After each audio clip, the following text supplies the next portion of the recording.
Well, here's what I propose. Why don't we go on a little mini road trip today?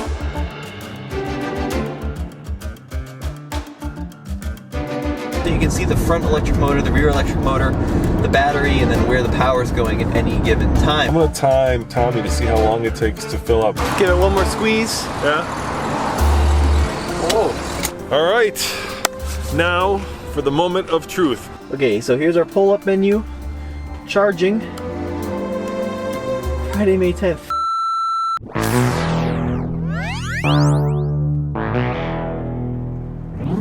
Hey guys, welcome to episode 8 of our Thrifty 3 series. And today is a special day because I have challenged Tommy to bring the most fuel-efficient all-wheel drive car sold in America to find out if it's cheaper to drive a traditional all-wheel drive internal combustion engine car or a dual motor all-wheel drive Tesla. So Tommy has brought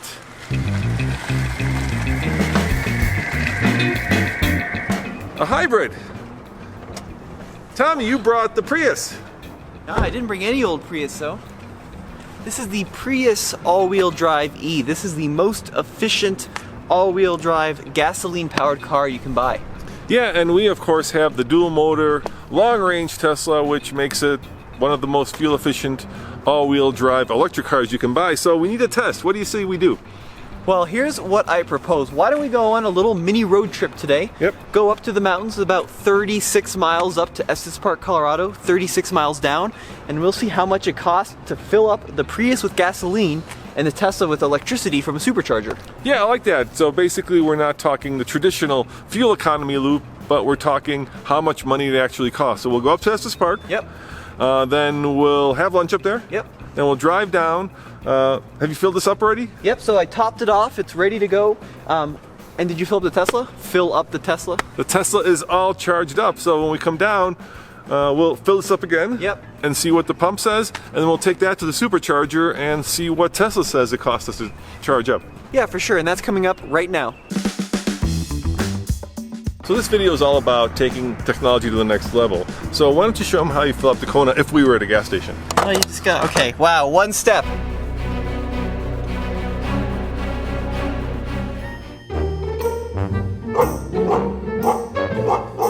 So if you like your smartphone, you're probably going to like the Tesla. If you're an old-fashioned analog kind of person, you're probably going to hate the Tesla because there isn't much of anything analog that's left in this vehicle. Hey, before we head to Estes Park, Tommy, I got you something because hybrids are just inherently the most uncool vehicle. So I know you're, just a young graduate out of college and you want to be cool. So let me show you what I got you, dude. Check this out. Oh. Flat bill, man. Now you're cool. Love it. Hey, speaking of cool, you didn't even bother to wash the Tesla. Yeah, that's an issue. I'm afraid to wash it because as you can tell, it's still damaged. It's been 3 weeks now since somebody backed this up and damaged it. And I'm afraid to wash it because I don't want to get water inside the light and then the light's going to stop working and then it won't be legal. So it's dirty and we're still waiting to hear from Tesla and hopefully our repair shop as to when we can get parts for this thing so we can actually fix it. Let's hit the road, come on.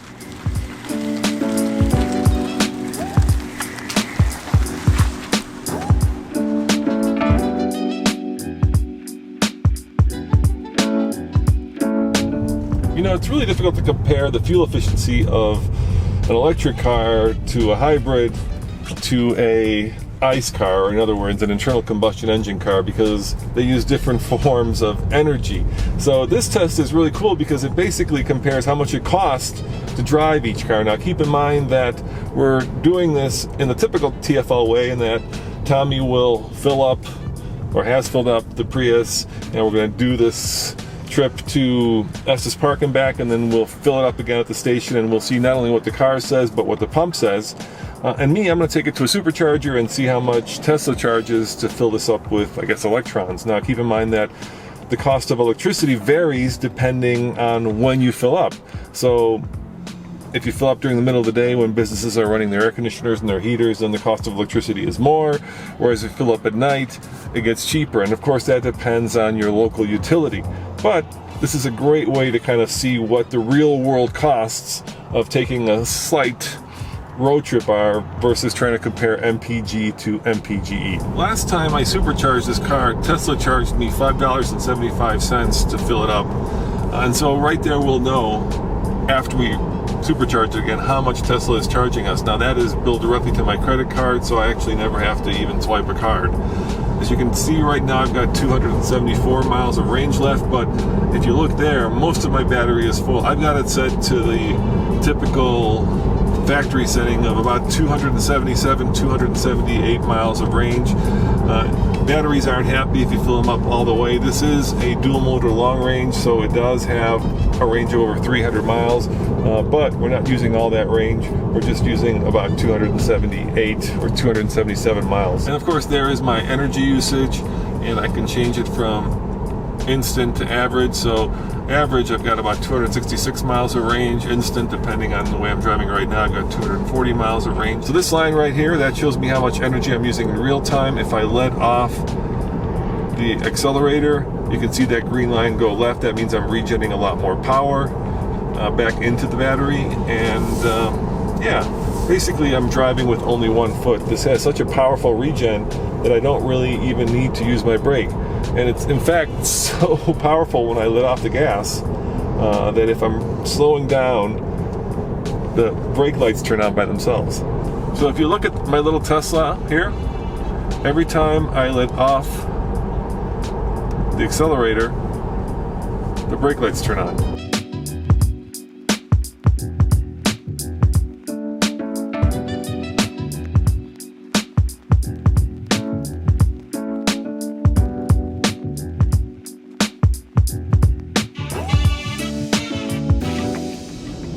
Welcome to the Toyota Prius. And this is a car that a lot of you car guys out there really are not a big fan of for what it represents and how it goes about its business, but it's a car that I personally love. I think it's a really interesting piece of technology, and for that, I really respect what it does and how it does it. Now this Prius costs about $32,000, which in my opinion is a tremendous amount of value for what you get. Love it or hate it, the styling certainly is unique, but once you start diving into what you get for that 32 grand, it really is pretty impressive. First of all, this Prius all-wheel drive has been out in Japan for a little while now, but it just came to the US with this car, and the all-wheel drive system is super unique. Now up front you have the 121 horsepower gasoline engine and electric motor that power the front wheels just like any other Prius, but out back you have a really small 7 horsepower electric motor that powers just the rear wheel. So there's no physical mechanical connection between the front and the back. Now, the advantage of that little 7 horsepower motor in the back is that it's kind of a little helper motor. Now, what Toyota's thinking with this car is you really only need all-wheel drive when you're accelerating away from a slippery surface or in certain conditions if the front wheels really slip. So that electric motor only activates when it absolutely needs to. So what that means is it's most active between 0 and 6 miles an hour when you're accelerating away, for example in snow, so you don't get stuck, and it disengages completely at 43 miles an hour, so right now cruising along at about 60, it's not doing anything. All that means is that the combined MPG is 50 miles per gallon on this all-wheel drive Prius, making it the most efficient gasoline, you know, because there's an electric system, but gasoline-driven vehicle you can buy, or as Tesla people call it, ICE, internal combustion engine. So you've got heated seats in this XLE for both the front driver and the front passenger, and they heat these, they're like leatherette style seats, but they're incredibly cushy and incredibly comfortable, something that a lot of the older Priuses really lacked. You also have a heated steering wheel right here. Push the button and the steering wheel gets nice and toasty. Plus, speaking of climate, automatic climate. So automatic, you just set the temperature, and then you have some eco settings if you don't want to engage the air conditioning system, but set it and off you go. Now, other things you'll see about this Prius is a really easy to use, really convenient infotainment system here. Granted, it's pretty small, and in this one we don't have satellite radio, which kind of sucks a little bit, but the system itself is pretty much perfect. Bluetooth audio, auxiliary, USB, CD, really basic stuff. And you also have some fun things in the screen like an energy monitor, so you can see the front electric motor, the rear electric motor, the battery, and then where the power is going at any given time. You also have an additional set of screens up here, and they do some really, I think, interesting stuff. On the left you have your trip computer and your speedometer, but the screen on the right is super configurable. So this, for example, is my all-wheel drive screen. and it shows you where power is going and how it's directed. We also have an eco diary, so you can track your average MPG over several days.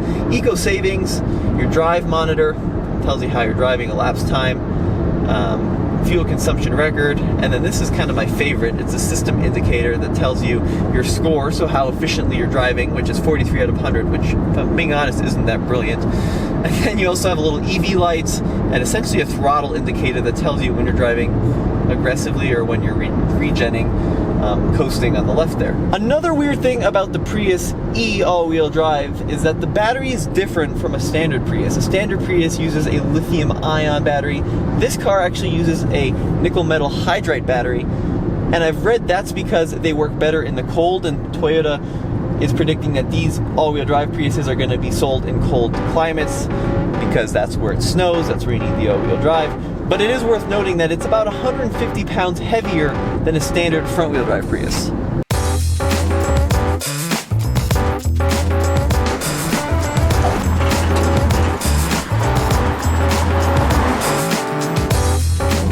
You might be wondering, why are we going to Estes Park? Well, because first and foremost, there's a supercharger up there. Not that we'll be using it, but I want to check it out just to see what it looks like. Probably looks like all the rest of them, but it's good to know that there's one right by Rocky Mountain National Park. But more importantly, it's an uphill shot, so it'll be uphill for the most part on the way there and downhill on the way back. So I'm really curious to see if I'll actually regen any energy coming back down from Estes Park to Boulder. It's kind of rolling uphill and then rolling downhill. So when we get to Estes Park, we'll have a little bit of lunch, maybe check out the supercharger, and then I'll be curious to see how much power actually I can regen in the Tesla on the way back down. Now, Tommy, of course, has regen as well, but with his little puny battery, it doesn't do much, at least not in the same way that the Tesla regens power. In terms of direct competition, how do these two vehicles compete? The Tesla's all-wheel drive system is a dual motor, so it's on all the time to its, well, we recently updated the software and it gave us an additional 5 miles per hour of top speed. So I think it's up to about 145 or 50 miles an hour top speed, and it's all-wheel drive that whole time. You also may be wondering, how does the Model 3 handle the Twisties? And you know what? A lot better than the Prius. I've got performance-ish tires, at least they're a lot fatter than the Priuses. I've got a lot more torque, and I think I've got a suspension that's set up for much sportier driving. If you're really curious as to how good or bad this is on a racetrack, check out our series Hot or Not, where Paul, our race car driver, took the performance version of this Model 3 and put it through its paces. Not only did we get a 0 to 60 time, but we also got a chance to see just how it grips when the going gets a little twisty like this. So it's just as effortlessly as you could imagine. Away we go. Launches hard off the line. Turns in pretty well. Putting power down, a lot of traction, stability control going on. A little rolly over the hill. So we're pretty much going straight uphill at this point from Boulder, Colorado to Estes Park. It's somewhat rolling, but it's a lot of uphill. And the Prius is a CVT, and it kind of drones on and on once you're going up the hill. Now, my mileage is really good on the flat. We were getting, 53, 54, but now we've been going uphill for several miles. We're down to mid-40s. And it's, if I'm being honest, not all that brilliant in the Twisties here. It's not bad, but it's certainly more tailored for long open highways than canyon carving. The steering is artificially light, and the throttle pedal doesn't do a whole lot when you really push it. Now, the Prius is pretty good off the line because you have that instant torque from the electric motors, but once you're moving, it kind of dies. However, that doesn't really matter because not many of you guys out there are buying the Prius for performance handling and mountain fun. What you do buy the Prius for is usability and cool features, and there are a ton of them, including the best wireless charging mat I have ever seen. It is so easy to use. It is down here in the middle, and it's large, it's in charge, it's easy to see, it's easy to put your phone into. It's perfect, it fits all sorts of phones, I love it. Unlike the Model 3, this Prius has a heads-up display, so I don't have to take my eyes off the road at all to see what speed I'm doing. Plus, if you do want a little bit more fun to drive, if you want the throttle pedal to actually feel like it's not made out of mush, there is a drive mode button where you can put it in normal, eco, or power. And in power, it picks up much quicker. Now for this drive, because we're testing efficiency or cost to fill up the vehicles, I'm going to leave it in eco. There's also an Eevee mode, which works at really low speeds, like under 20 miles an hour. Haven't needed that because, well, we're pretty much on this little 2-lane highway, so we're going 45.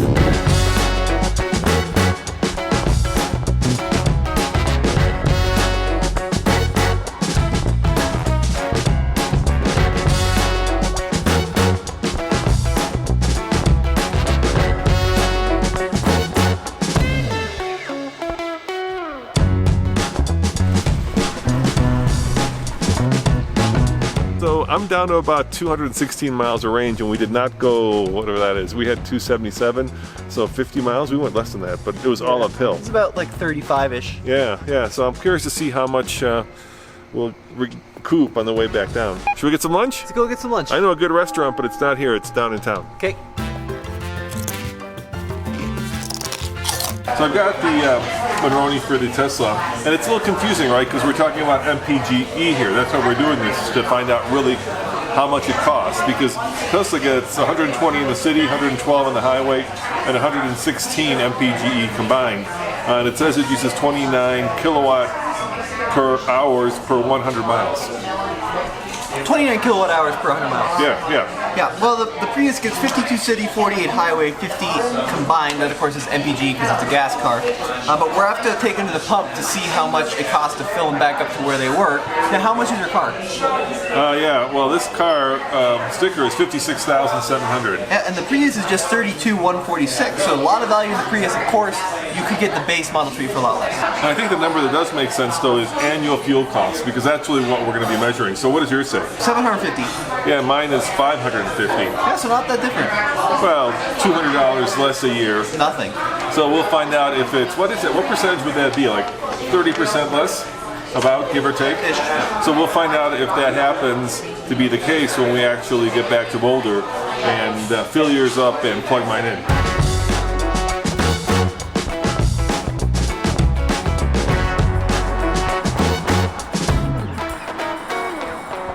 We're coming down the mountain now, and you'll see that my score has gone up dramatically on this drive since I restarted it in Estes, so 75 out of 100 points. The score resets every time we turn the car off.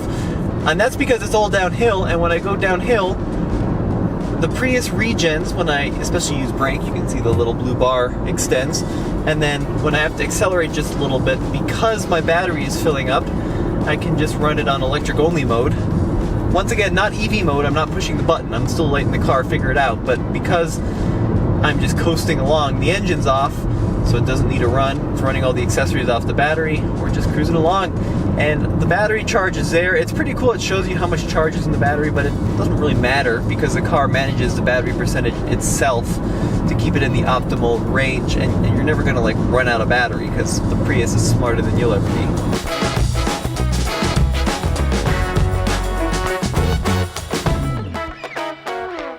Okay, so if I had to guess, I'd say you're at 210 miles of range after the mountain.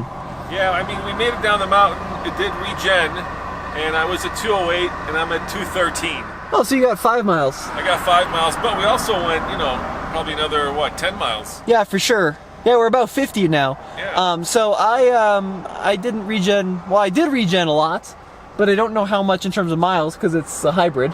But I have a full battery, so ready to get to the gas station. Your battery's about the size of my phone, dude. No, yeah, it's like this big. It's heavy. It's a big brick. Right, maybe twice the size of my phone. Yeah, okay.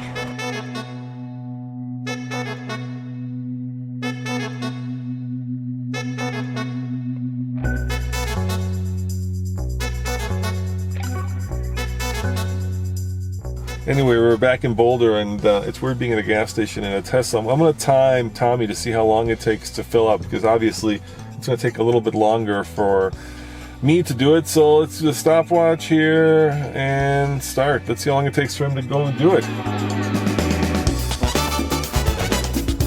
Okay, so we're paying here at our local gas station. Let's see, for regular unleaded, $2.77 essentially. So still under $3. Now, of course, this is going to be different depending on where you live. People are giving me a dirty look at the Tesla over there, Tabby. You know, they're wondering why I'm at this gas station. Give it one more squeeze. Yeah? Oh. So $5.38 to drive up and down from Estes. Yeah, so $5.38. People are wondering what kind of fuel economy that is. We should do the math. Yeah, I can do the math. Yeah, you do the math. And next stop, Tommy, is less than a quarter mile from here is the supercharger. Yep. So we're going to have a quarter mile more of driving, but we'll do that next. But this is really busy here. Why don't you do the math, and I'll drive the supercharger. You follow me. Yeah, I'll meet you there. Guess how long it took you to fill up? 2 minutes. No, 3 minutes and 6 seconds. 3 minutes, yeah, but yeah, I had to get the credit card. I wasn't sure what you were doing, so I could have done it in probably 2 minutes.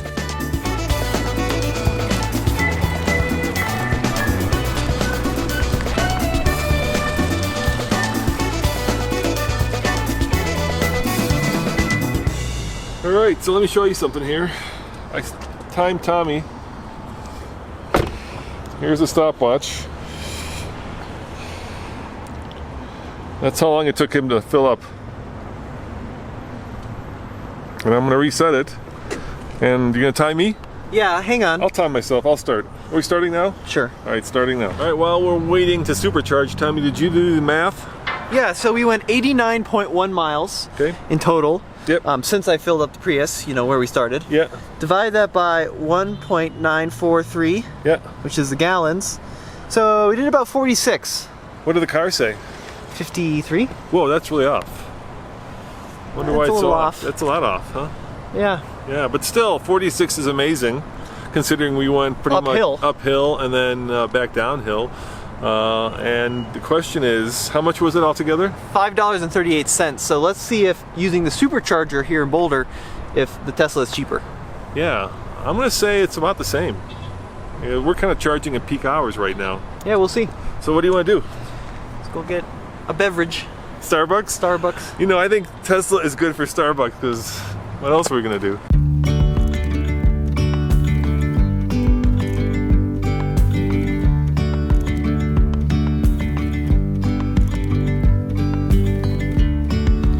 Yesterday there was sun and there was rain, beauty in the mundane. And as the light startled our eyes, we let go of disguise. And now Charging is complete. We started about 278, stopped at 278. How long do you think it took? There you go, 35 minutes. Yeah. So 10 times as long. Yeah, more than that, huh? More than 10 times as long. Yeah, now how does Tesla charge for this, right? They do it differently based on different superchargers. Yeah, so some superchargers, or what Tesla encourages, is that most superchargers charge per kilowatt. Yeah. Right? So it's based on how many kilowatts you put in. Yeah. But depending on the region, there may be different regulations, and Yeah. some charge per minute. Okay, we don't know how ours charges. Yeah, in the minute, there's actually 2 tiers of cost depending on how full the battery is. Yeah, so if you're more up to date on how that works, let us know in the comments below. We'd love to read about it. Yeah. Yeah, all right. Well, let's go see how much it cost us to charge up the Tesla. Yeah, with a supercharger.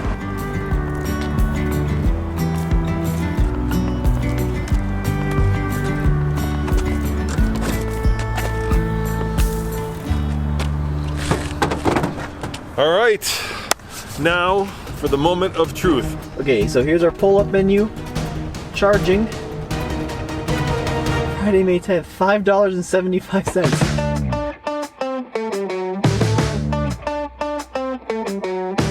Oh my, it costs more in the Tesla. Costs more than the Tesla. Now, gas at our place was like $2.70 something. Yeah, So if gas gets really expensive and electricity stays constant, that'll change. But for now, the gas car was still cheaper. yeah, but I bet you I had more than like 40 cents of fun Yep. driving up there. Yeah, for sure. Whereas, you know, you were in a Prius. I'd also be really curious to see how much different this number would be Yeah. if you plugged it in at home Yeah. and used like regular power. Or even if you plugged it in at night, you know? Yeah. Yeah. That might change. And if you know how they set their pricing models on these supercharging stations, let us know in the comments below. Yeah, because basically it was about 100 miles for $5.75. It's like about 90-ish miles. Yeah, 90-ish. Yeah. Well, there you have it, guys. Thanks for watching this episode of the Thrifty 3. And come back next time. What are we going to do next time, Tommy? I don't know. We'll figure it out.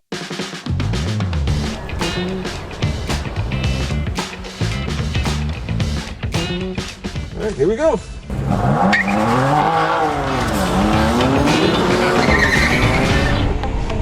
You got a better start. My reaction time was horrible.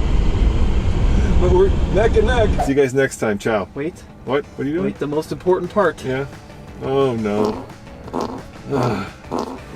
That's a boring fart. Why don't you do a short ripper? Short ripper. Yeah. Nope, you gotta do the ludicrous fart.